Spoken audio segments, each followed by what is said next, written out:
And Brad Paisley got a lot of mostly deserved flack for accidental racist this year, but you know what? The real tragedy is that it took away from how remarkably solid and exploratory that his album Wheelhouse was. Starting with a blast of energy and reality that was Southern Comfort Zone, it's a song about confronting the world beyond what you know, learning and seeing more and experiencing what it might like to be an outsider. You know, the exact opposite of the Southern pandering that has monopolized country music for the past several years. Combined with phenomenal guitar work and the fun fact that Brad Paisley has always had a gift for killer, well-written hooks, Southern Comfort Zone took the risk to go international with country, and man oh man, it paid off. I just need to clear my mind now. Okay, a song that fuses the best elements of 808s and heartbreak with the best of My Beautiful Dark Twisted Fantasy and goes pitch black in a hurry. The only way to describe Kanye West's Blood on the Leaves is audacious, but in a nastier way than the rest of Yeezus. The opening verses show how Kanye's relationship failed in heartbreaking detail, as the woman he loved did it for the fame over him, and things fell apart accordingly, with the final verse being a warning to both gold diggers and those who allow themselves to be manipulated by sex and the heady drug of fame of the nightmarish horrors that could come. The sample of Nina Simone's Strange Fruits only cements the macabre piece of empty celebrity. And in the end, it's a hard song to like, and it's a hard song to listen through, but a song this good is definitely worthy of inclusion.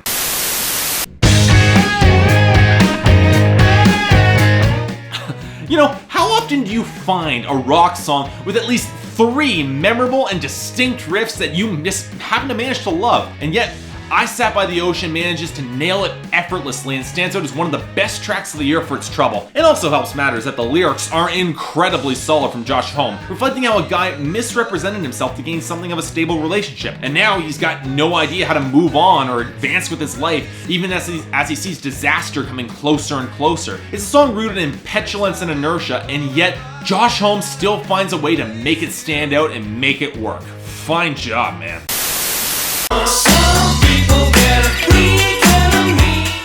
Okay, as much as I'm a sucker for shallow teen pop, I'm a bigger sucker for shallow 70s exploitation. And Evil Eye is essentially the soundtrack to the schlockier material on display. And thanks to the fact that Franz Ferdinand just gets this material better than most, works obscenely well in their favor, concocting a song overloaded with creeping feelings of paranoia that managed to create that atmosphere effortlessly. It's not a song that's looking to do anything other than unsettle you or give you a sense of fun or bring back memories of spook house horror. And you know what? On that standard, I can't imagine a better song. And also, that guitar riff is catchy awesomeness incarnate. Keep it up, Franz Ferdinand.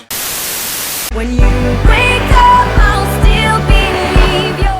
I'll admit, I was probably too hard on Natalia Kills' sophomore album, Trouble. But it grew on me a lot all year, and this song was one of the reasons why. It shed some of the iciness that put me off most of that album and goes for raw vulnerability instead. And dear God, it works terrifyingly well. It adds emotional weight to the bombast, and the fact that Natalia Kills doesn't shy away from framing herself in a questionable or even very negative way adds a surprising edge to the song. None of her described behavior reflects anything close to stability, and the thing is, the song knows that, so you're never quite sure how far she'll take it in the end, particularly when she starts referring to chainsaws in her metaphors. It's an unsettling song to be sure, but you know what? I can't help but dig the hell out of it.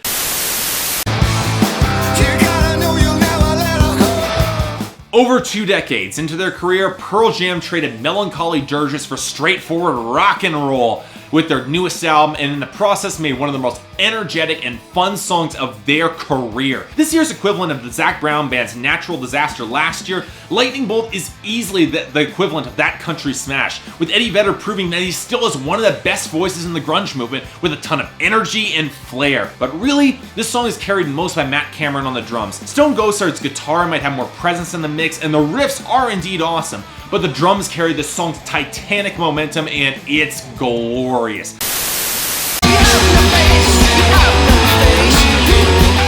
Okay, Savages are one of the best bands to debut this year, running a shot of molten hot, bass-driven, fuzz-saturated post-punk into the veins. And while this album produced all manner of awesome songs that we'll be talking about later, No Face immediately stood out as the highlight for me, with a menacing bass riff that always lurked in the back of the mix, the explosive smolder of the guitars, and Jenny Best's disdainful strike against a relationship devoid of personality. What's kind of amazing about the song is how measured and controlled it sounds. Even despite all the distortion, all feeding into the image that Jenny Beth, well, she'll do just fine. Whether or not the faceless man in question will survive is an entirely different question, but that doesn't make this song any less amazing.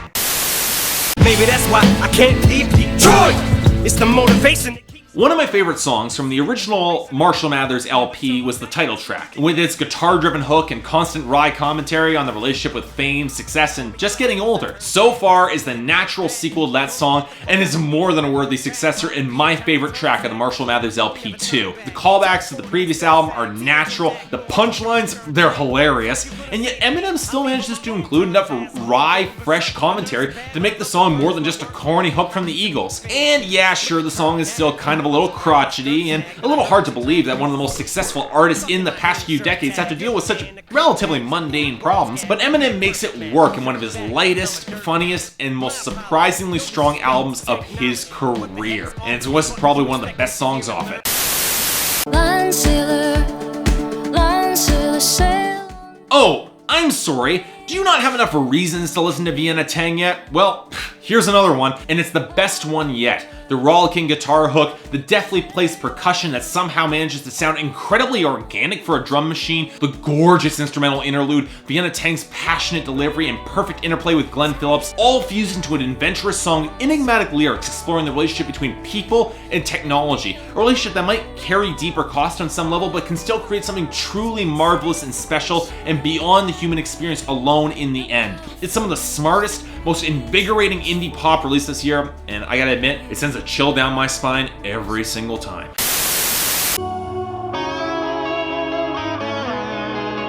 Now, one of the criteria that I've always striven to maintain for this list is that the songs have to stand on their own, regardless of deeper album context and how they fit there. And for the longest time, that disqualified nearly everything off of Ayreon's magnificent album, The Theory of Everything. But you know what? The more I thought about it, the more Phase 3 Entanglement does on its own to warrant its inclusion on this list. The dramatic stakes are at their highest, the writing is at its best, and the instrumentation's masterful fusion of progressive metal and electronic elements, they're at their peak. And then Troy Donockley's bagpipes kick in, and the song leaps to a whole new level of awesomeness, and I had to include it. All the more proof that Ariane Lukinson is an absolute genius, and Ayreon is pure, epic, awesome.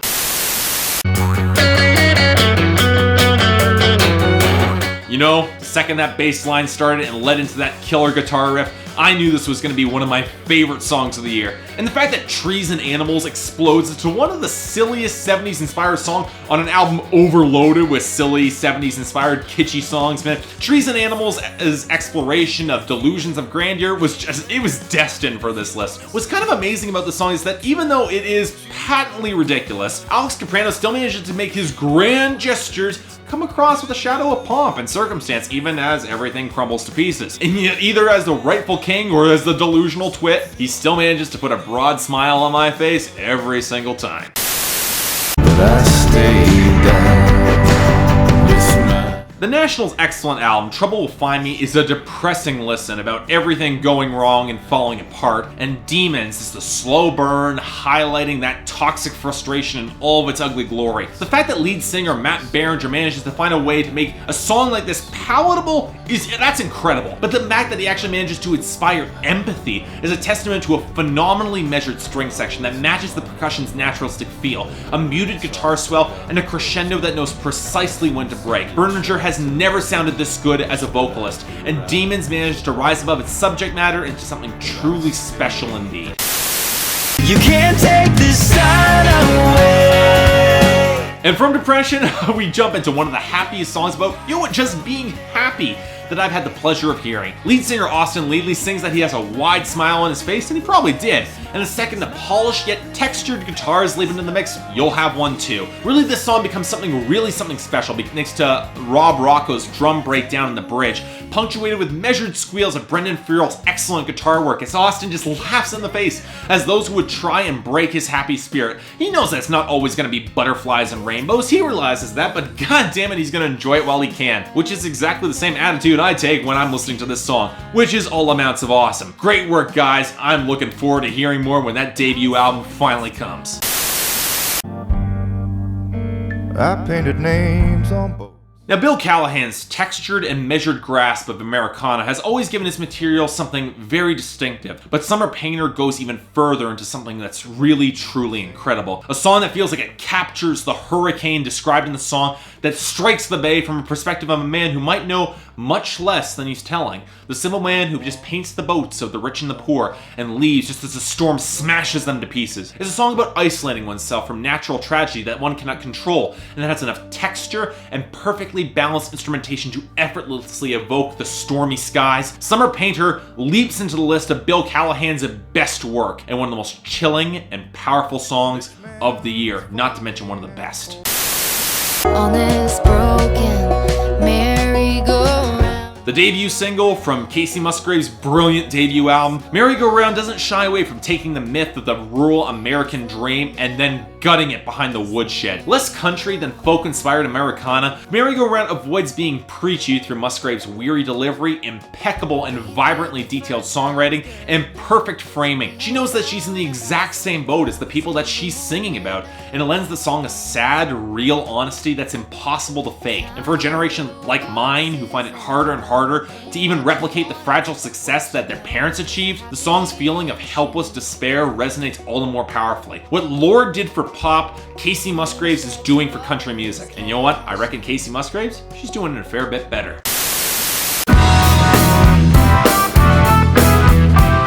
Sometimes you just gotta leave it to the masters. Deep Purple have never been the most critically respected band, which is wrong, but they hit it out of the park this year with their 19th album, Now What? And Above and Beyond was the song that jumped, well, above and beyond on my list above the rest. And sheer technical competency and ability to craft an interestingly complex melody line, only Ayreon and Dream Theater came close to Deep Purple. And Above and Beyond was the star for a phenomenal keyboard hook, Ian Pace's brilliant drum work, and songwriting paying tribute to the deceased John Lord, the insanely talented organist that made Deep Purple the iconic rock band that they are today. And I think he would have been proud of this one, because this incredible song, it's a fitting tribute.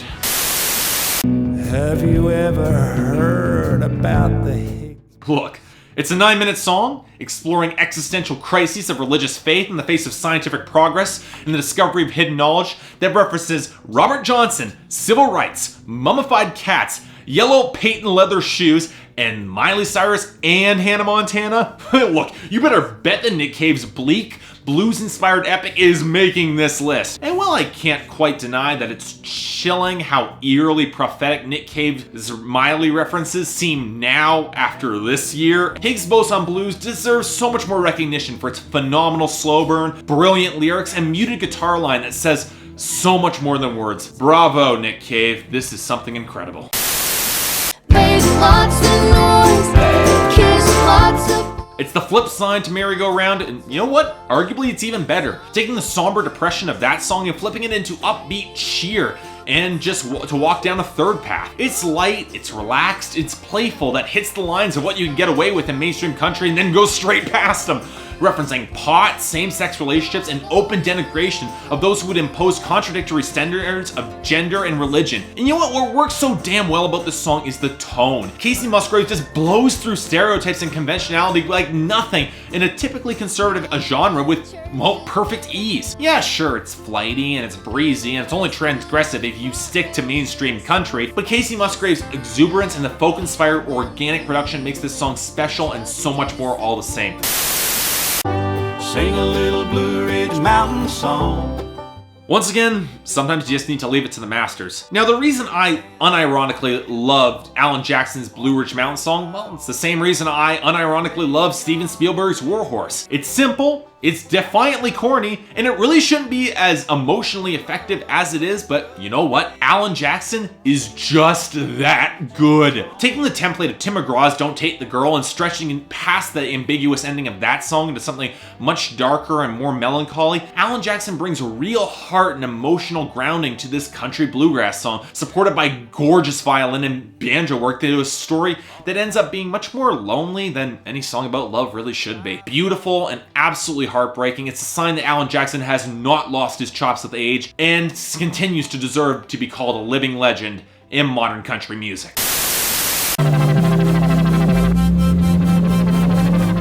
It If we're looking to the masterclass of how to build simplicity out of fiendish complexity, Sea Legs by Run the Jewels would be the final exhibit. Mostly because the assertion of raw dominance that LP and Killer Mike bring to the table with this song has layers upon layers of excellence and awesomeness that are fused into one of the best songs of the year. LP's dense and tumultuous production that manages to sound cohesive and textured and builds to a phenomenal chorus that cements underground grime over mainstream opulence, coupled with disgustingly dense lyrics from both artists that take aim at both Jay-Z and Kanye West, and it buries them. Not only is this smart hip-hop, it also has the good workman's sense to use that intelligence as a subtle selling point, and overload the verses with a multi-layered punchlines that would take a master to properly deconstruct and stop, even over rap genius. And yet, up with that, up against LP and Killer Mike, I'd probably just surrender. 'Cause since you're gone. Now, if we're talking about true surprises for me this year, it was this song from this artist. Look, I didn't expect anything from Scotty McCreery when I reviewed his new album, See You Tonight, but Feel Good Summer Song hit me like a ton of bricks. Easily the darkest country song I've heard in a long time. Scotty McCreery pulls the deep melancholy from the Shane McAnally written tune into something damn near transcendent. Instrumentally in the vein of Garth Brooks as the thunder rolls with the smoldering guitar and dreary piano, the song balances real grief at a failed relationship with broad cannon shots, taking the dominance of vapid bro country in an era where it really deserves more. The song seethes with frustration and grief, and Scotty McCreery really proves at his absolute best, handling the emotional balance with the best performance of his career so far. Scotty, if you're looking for your next single, I can't imagine one better. Who was it?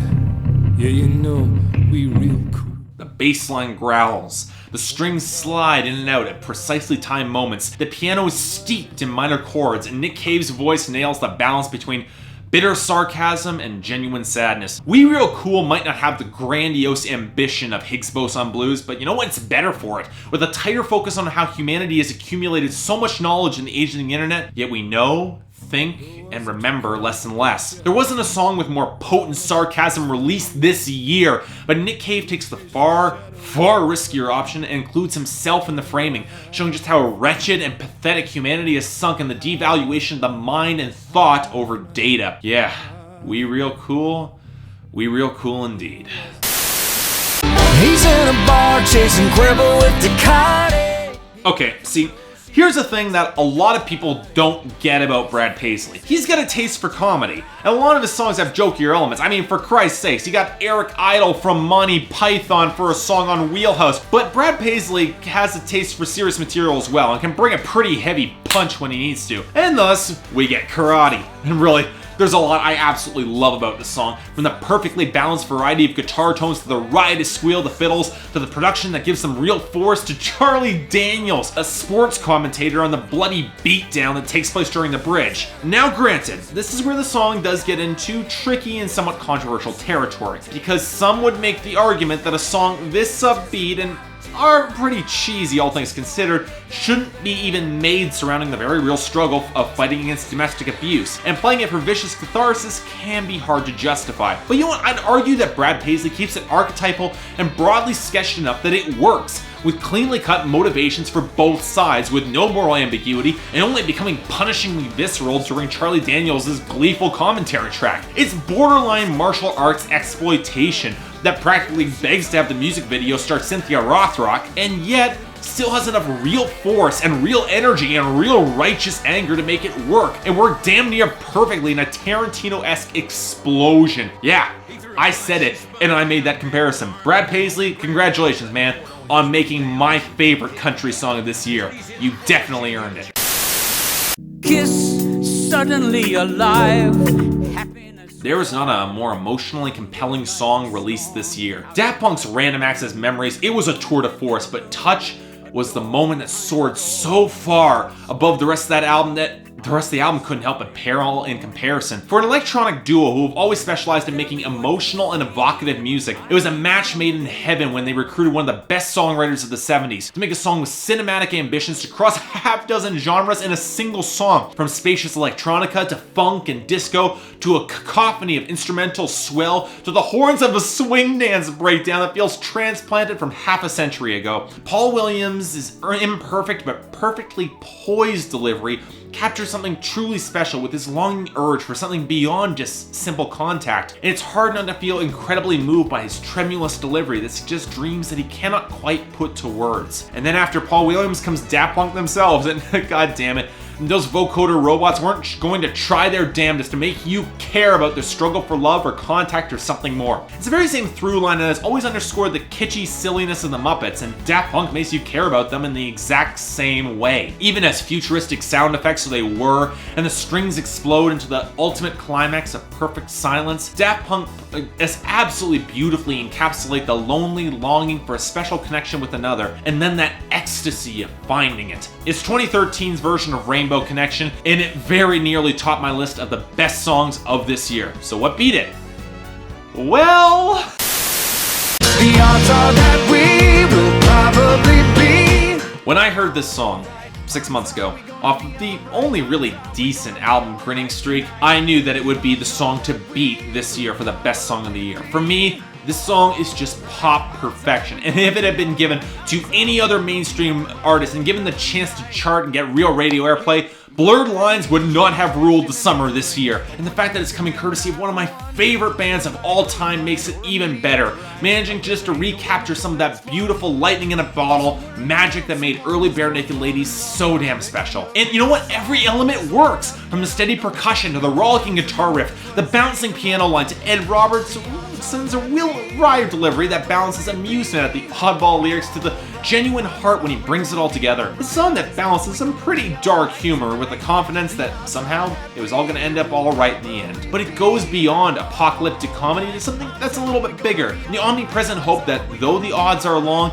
you can still find love and hope and get that happy ending. And you know what?